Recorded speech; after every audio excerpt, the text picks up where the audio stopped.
Nu har vi Vi har forladt campingpladsen Raj, og så er vi på vej mod Borneo, som ligger meget mere sydpå, ned til en campingplads, der hedder Campingplads Hanna. Og den ligger lige ved grænsen til Østrig. Så vi har lige 165 km endnu, der er der om 2,5 times tid cirka. Og vi kører på betalingsvej.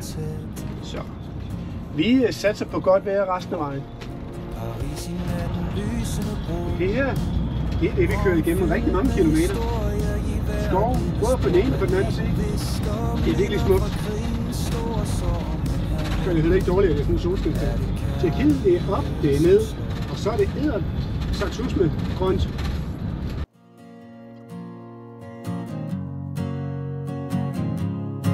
At sidde og drømme om vi tager afsted til byer, hvor stene husker hvert skridt, råber kalder med en stemme så blid. Men mit hjerte finder ro, hvor familien er tæt. Paris i natten, lysende bro, Rom fyldt med historier i hvert lille spor. Berlin visker minder fra krig.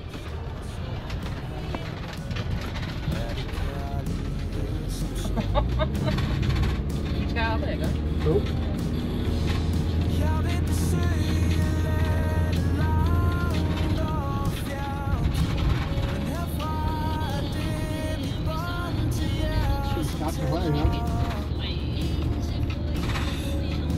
Godt, jeg har sådan en bil. Okay. Godt, det kan fedt også. Ja.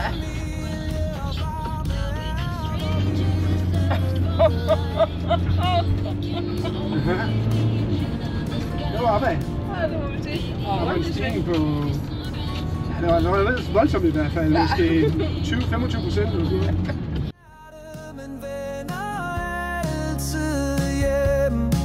For familie og varme er, hvor vi begyndte.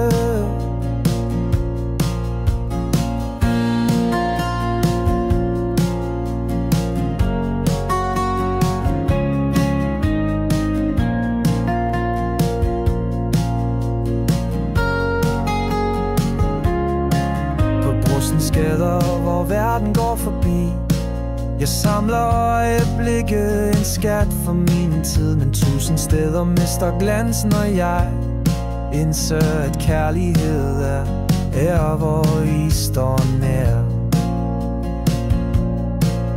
Lad os drømme sammen om en dag, vi skal til bjergene højt eller havnenes kald. Men uanset vejen og hvert land jeg ser, kalder hjem altid mit hjerte til. En kilometer endnu. Ja.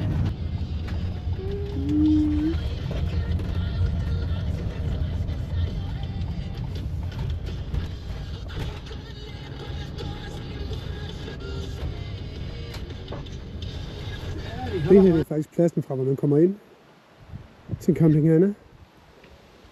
Det vi ser her, det er en sti, der går hele vejen op til en lille by, der ligger cirka 1,5 kilometer herfra, som lige har de vigtigste nødvendigheder. Og vi holder på plads B2. Den bagved os, den hedder B3. B1 er ledig. Vi kan se, hvor vi kører ind hen her. Der. Og det er en fin skur, der altså eksisteret i 30 år, det her sted. Og fru Hanna, hun er faktisk stadigvæk eksisterende. Nu kan vi se. Den fine autocamper derovre. Trænger til at blive vasket. Men der er, hvad det skal være. Der er grønt. Og han har slået græsset. Og han er meget, meget, meget sød. Campingfatter, som også er her. Vi fik en lille snak om dronen. Det var sådan lidt 80'er-agtigt. Og ja, det er det også. Skal vi sige noget latrinært? Ikke endnu, men det gør vi lige om lidt. Så det er sådan lidt, og det er selvfølgelig alt sammen betaling. Vaskemaskinen, tørretumbler.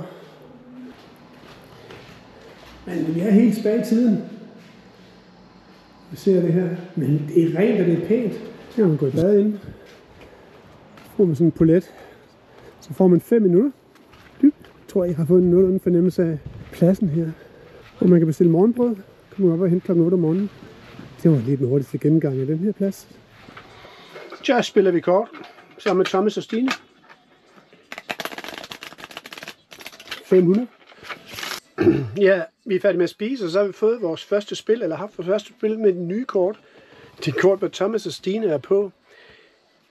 Lisbeth er nok ikke helt tilfreds med det, jeg siger nu. Jeg burde også vente til, hun gik op i bad, faktisk. Men jeg prøver lige, hvis I kigger på blokken her, og så lige kigger der til højre, så kan I lige prøve at se, hvordan et spil endte i. Vi spil 500. Ja, jeg var lidt heldig. Man skal også have lov at være lidt heldig en gang imellem. Slet. Nu skal du se her. Ja, ej, hvor er du dygtig til at sætte stille. Det er helt nyt. For at vi overhovedet kan få Ebba med på tur hernede, hvor vi er i Sydtjekkiet. Det er faktisk ret vigtigt, at hun får den der på, fordi vi skal med en... Jeg går en tur senere, hvor I kan se, hvordan det er hernede, men der er en flod hernede bagved. Og der er der sådan et skiv, en båd, som kommer, sådan en pram af en art, lidt større end det. Hvad kan man kalde det? Er det andet end en... Det ved jeg ikke, hvad det er. Det er en båd i hvert fald, og der kan man altså komme med, og der kan man blive turistet, sejlet ind til Brunjo. Er det nu står B-R-N-O. Og hvis vi skal have Ebba med, så skal hun altså have sådan en mundkurve på, så jeg har lige været ude og cykle en frygtelig lang tur op og ned igen, for at få en mundkurve til hende. Og så kan vi også komme med offentlig transport, og de er ret krakilske med det. Så skal vi på tur, fordi vi skal på sejltur. Der er sådan noget sejltur, hvor man kan sejle på en flod, så jeg finder ud af, hvad den flod den hedder senere. Og så kan man sejle langs den her flod op. De her skulle lukke noget land, og så var det her væltet ind over det her vand, og så var det simpelthen blevet overflottet. Og så sejler der simpelthen sådan nogle turistbåde på, og det er dem, vi skal ned med nu, og så skal vi ind til Brunjo. Og den stopper så forskellige steder, de her turistbåde. Der er sådan nogle strande, man kan stå af på, og der er nogle slotte, man kan stå af ved. Der er jo også en nudiststrand i øvrigt, som man kan stå af ved, hvis man har lyst til det. Der er sådan en lille... Jeg kan se her. Sidder man og fisker. Hey! Sidder man og fisker.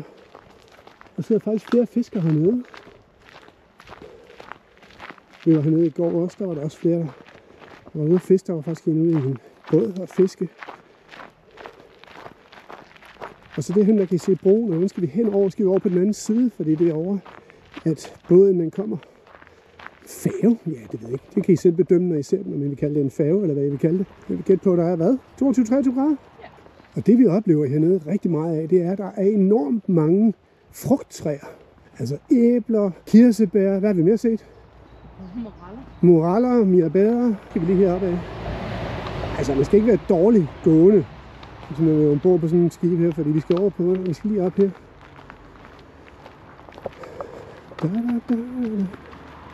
Nu kan godt se, hvad der er derude. Og nede ved den der nede, bådebroen dernede, det er der, vi skal ned. 45 minutter, så kommer der en ny.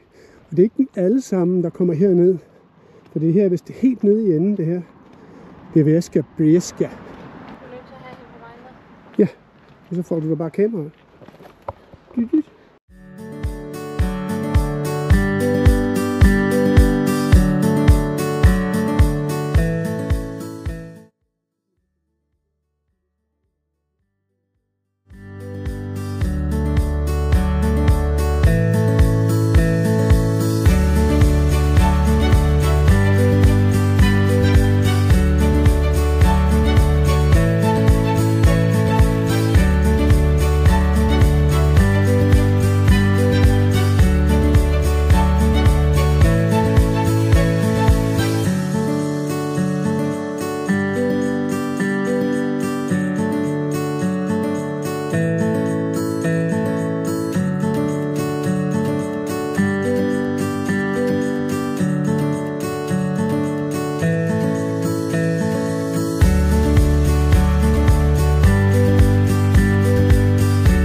Tider, og vi skal med 11:10. Og heldigvis så står det både på engelsk, ja, det står selvfølgelig på tjekkisk, men det står også på engelsk. Det er rigtig dejligt. Tænk på jeres egen sikkerhed, der er ved at hoppe over bord. Okay, fair nok, så gør vi det. Lidt til kaptajnen, det er også fair nok.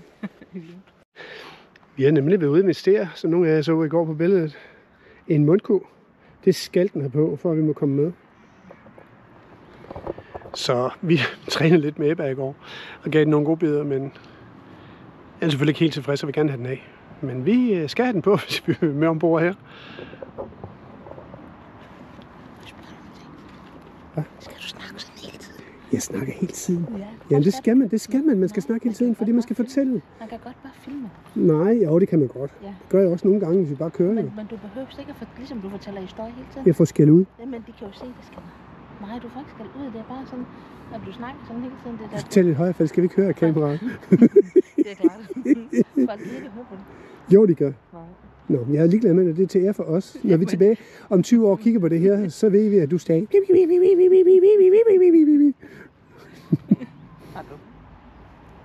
Og hun er klar til en godby, kan jeg se. Jeg ser om sommeren, der er mange turister, der tager med. Men også lokale i weekenderne. Det er så åbenbart en tur for dem. Jeg ser kalder hjem altid mit hjerte tilbage. Nej. Så har hun fået den på. Det er hun ikke helt tilfreds med, men det må hun lære at leve med. Jamen, du skal filme den. Ja. Altid hjem, for familie og varme er, hvor vi begyndte.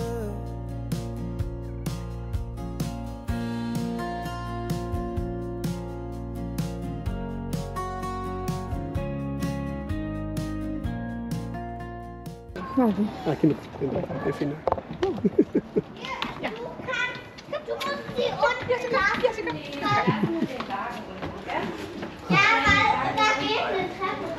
Du skal betale det. Ja.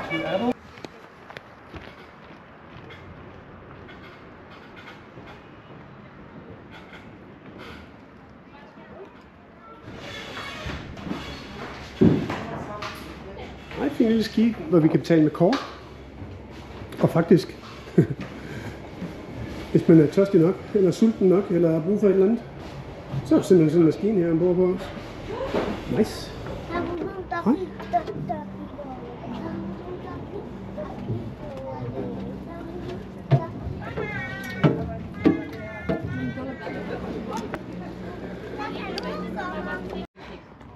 Det er ikke nemt at spise sådan noget med en kundekur på.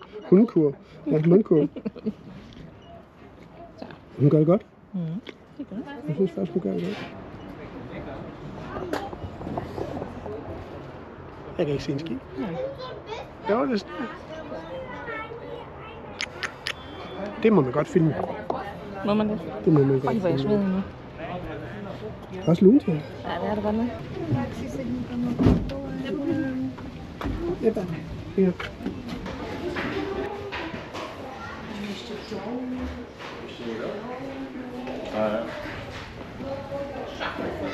Husk, der er en kan.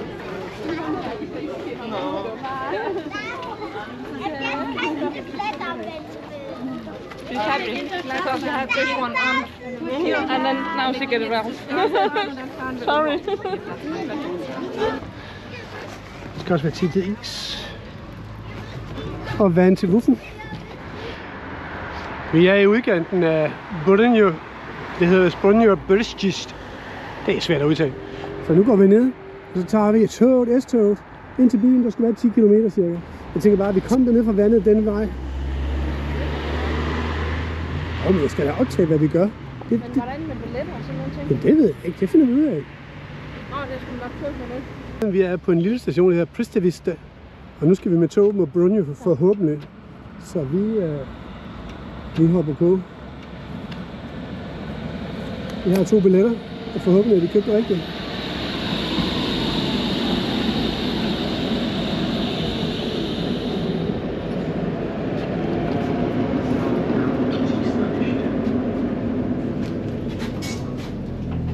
Ah, okay, ja.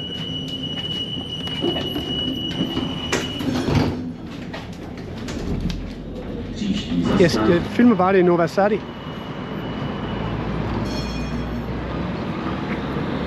Tja, så kender man en større by igen. Når man ser McDonald's, så kan det ikke gå helt galt. Men nu er vi i hvert fald kommet ind til midten af Brno.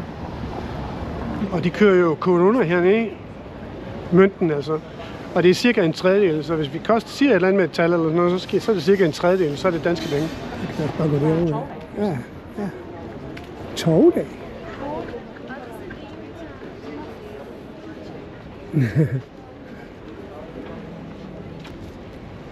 Flot nok. Ja.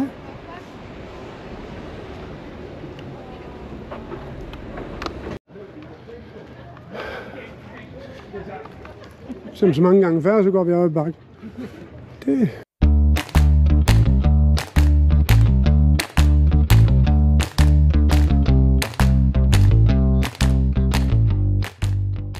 (6.443 trin).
Vi har fundet et sted at sidde og spise, og det ligger lige ved kirken.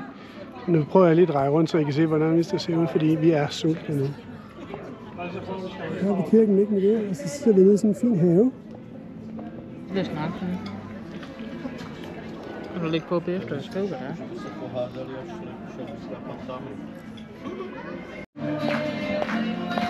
er? Muligvis fødselsdag. Noget, jeg ikke skulle have starten af. Fra starten af. Kan se? Ja. Kommer nok en kaffe på et tidspunkt. Det skal være noget æblekage med noget is.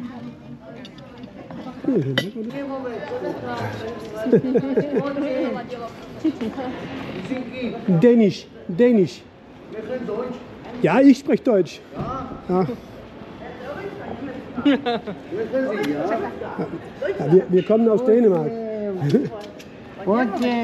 Dinamarca. Austria gut. Austria gut. Austria. Do Austria? Austria. Mailing. Ja, Caritas, ja. Ja, Fräulein, ich. Ja, ja. Nicht gut, Tschechische Republik, nicht. Okay. Nicht gut. Nicht. Ja. Caritas, bitte. Jesus Christ, mein lieber Jesus. Bitte. Essen.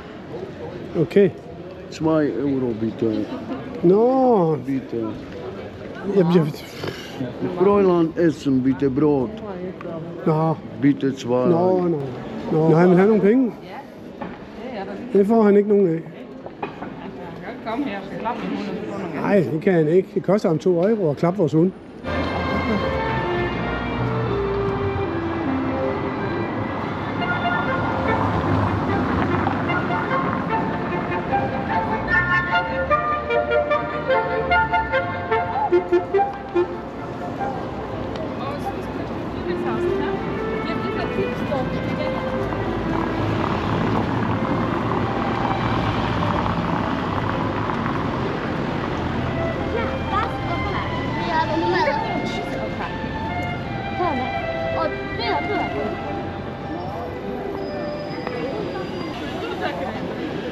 Vi er på vej ned mod vores letbane igen, så vi kan komme tilbage til alle de ting, vi skal nå. Det er blandt andet at nå en færge, eller en båd. Og det tog faktisk over en time, at sejle den tur ned fra, hvor vi startede, og så her til Brynjo. Men nu har vi fået spist en god ret. Vi har fået købt magnetisk køleskab, dem har vi nogle stykker af faktisk. Og så kommer det hele tiden, og jeg skal sige, at Ebba, hun er så bange for de her letbanen.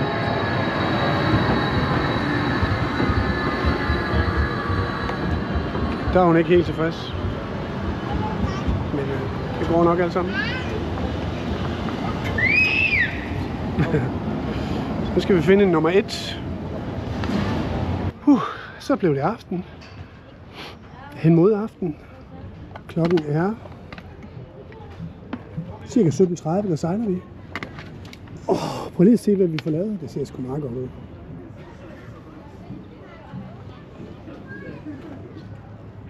Jeg har en hund, der er meget interesseret i nogle ender i hvert fald.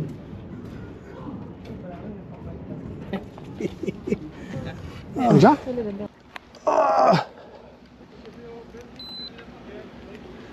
Så kører vi.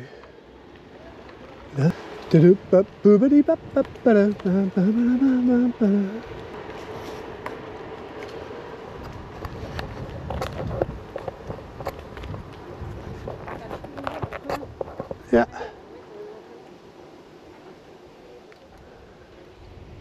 Hvad gør vi? Drejer til den vej her, bare fordi vi kan. 20 km til Brunjo. 20 km. Der er en ko op derovre. Men det kan sgu ikke være med hernede. Nå, så tager jeg en sådan her. Jamen, skal vi starte med at gå den vej rundt, eller? Det er et lille sted, hvor man kan købe lidt. Markedet, hva'? Det var den, han snakkede om. Ja, men der er et derhen også jo. Ja. Det er Det kor. ene var tysk, sagde han så, og det andet, det var deres egen. Det må være den der er deres egen. Nå ja, okay. Den, Ja, det kan godt være. Ja, det er det nok. Det er det nok.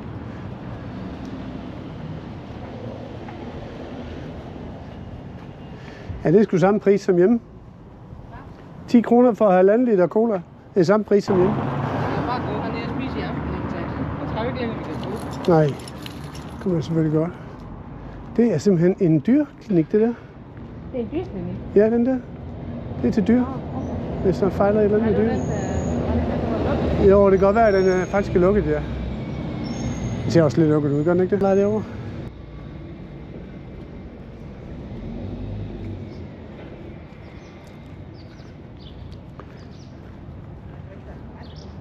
Nej, der er nok begrænset.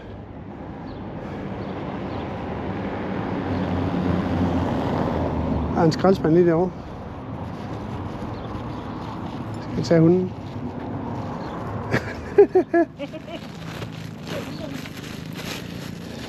Så vil du smage din egen medicin? Min egen medicin.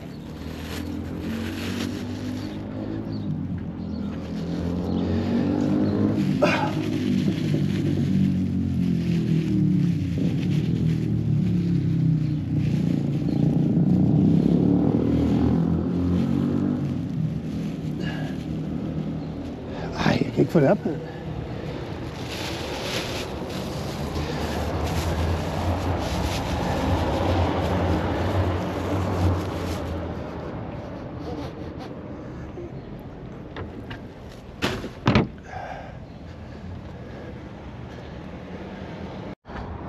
Tja, Coop i Tjekkiet, Coop i Danmark. Og ligesom i Danmark, så er det sådan et kooperativ, kan man sige, hvor de har masser af butikker. 2.400-500 butikker og masser af ansatte. 12-13.000 ansatte. Så det er lidt ligesom i Danmark, kan man sige. De har også medlemmer, ligesom vi har medlemmer. Det er jo ligesom et kooperativ herhjemme. Og så har de forskellige detailkæder, som der hedder det samme, som vi har herhjemme, Dagligbrusen og Superbrusen og hvad de nu hedder, de forskellige. Så det har de altså også hernede.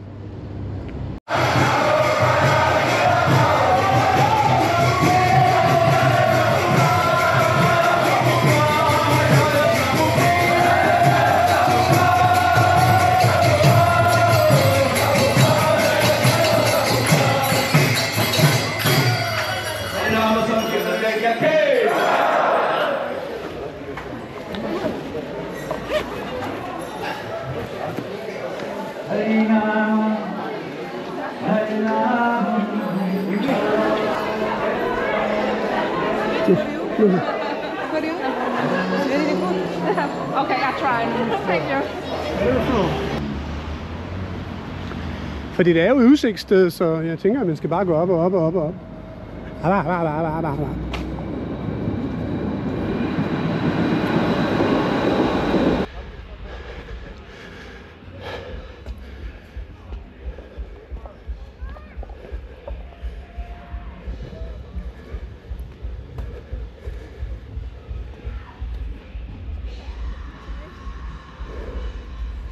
Hvad siger du? Ja. Find et fra. Ja, lige det.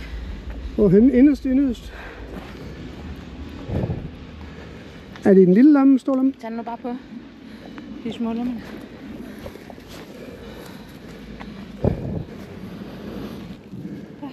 Den vej, eller? Ja, bestemmer du. Jeg ved ikke, hvor vi skal hen. Jeg prøver at høre, hvad jeg kan se et eller andet.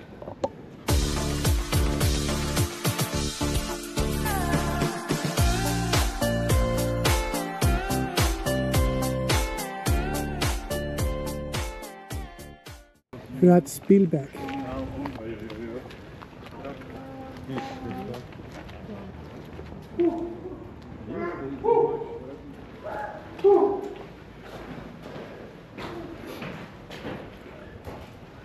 Ja, lad os gøre det.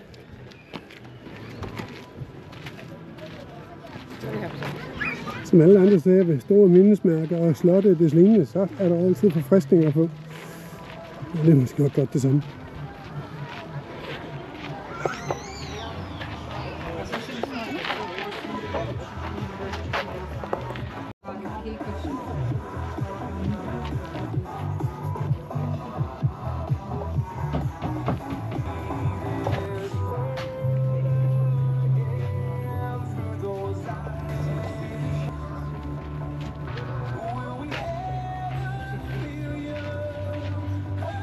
Der kommer også lige en iskaffe. Ja, tak.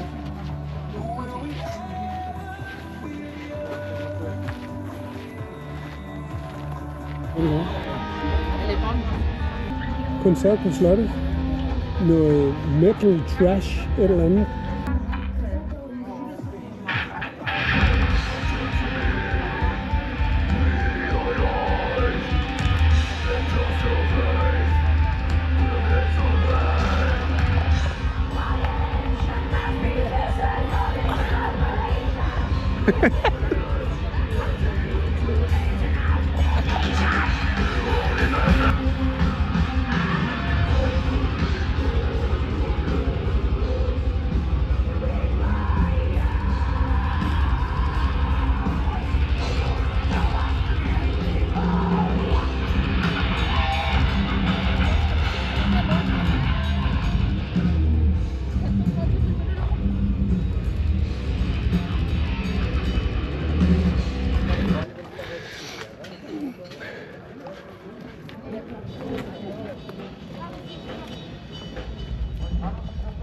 Så er der samba. Det er lidt bedre udsyn her. Ja, det må vi se. Må vi se.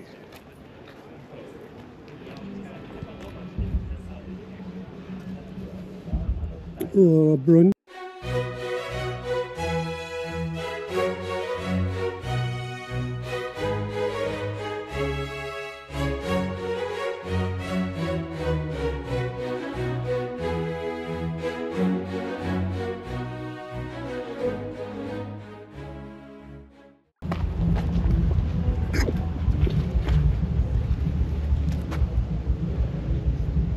Voldgrav. Okay. Ja, prøv lige at se. Altså, det er sådan en rigtig borg, hvor der så er sådan en, man skal gå hen over, ikke? Også en borg.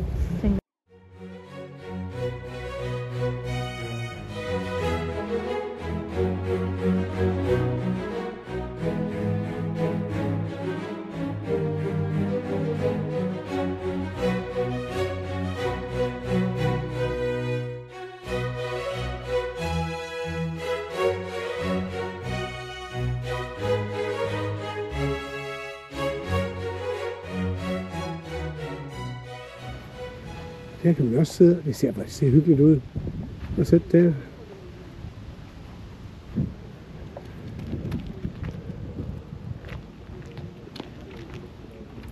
Så er det hen over broen.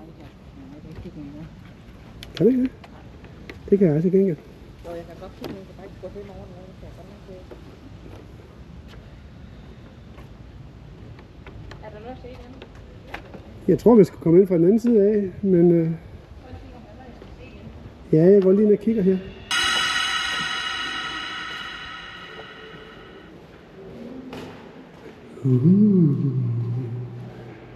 Der er i hvert fald en WC.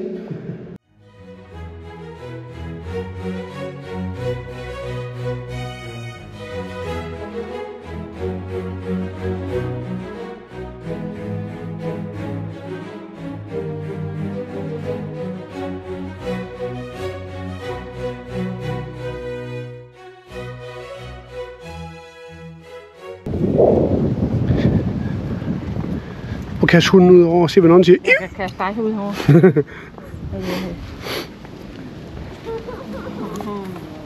Det er alle dem, der er i fængsel på de der stole der, eller hvad? Det ser ud som om, det er ude til fængsel. Det er et godt billede, det her. Ja, det skal jeg lige have det her.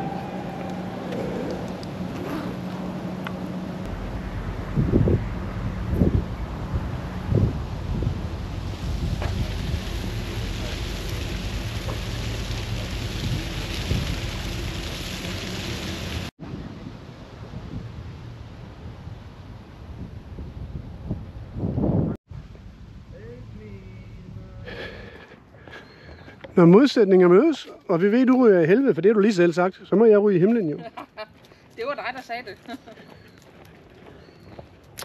Da. Meget fedt, at man har de her alle mulige. Der er godt nok mange af dem. Stigerne altså. Det er for at forvirre fjenden, som ikke ved, hvor man er henne. Så er vi faktisk lige kommet ned fra slottet af. Spelbergslottet. Og det er altså et stort slot, og der er ret langt derop. Og vi går op, der er sådan nogle grenede veje hele vejen op, så man ved faktisk ikke, hvor man er henne. Det er grundlagt i 1200-tallet, og det er Ottokar den anden af Bøhmen, som har grundlagt det. Når man kommer derop i dag, så er der både musik og alt muligt andet, men det er fordi, der er festival, og det ligger op til rigtig meget.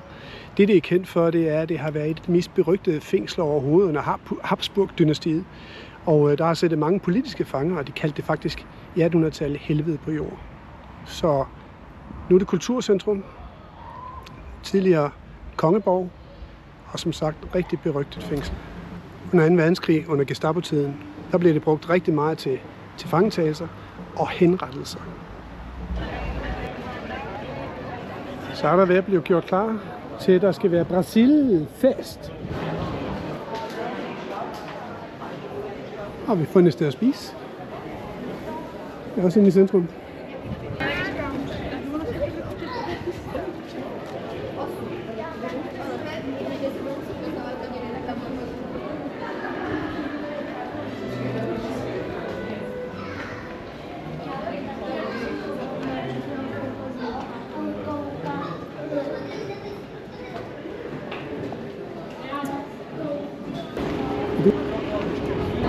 Det er Rådhuset.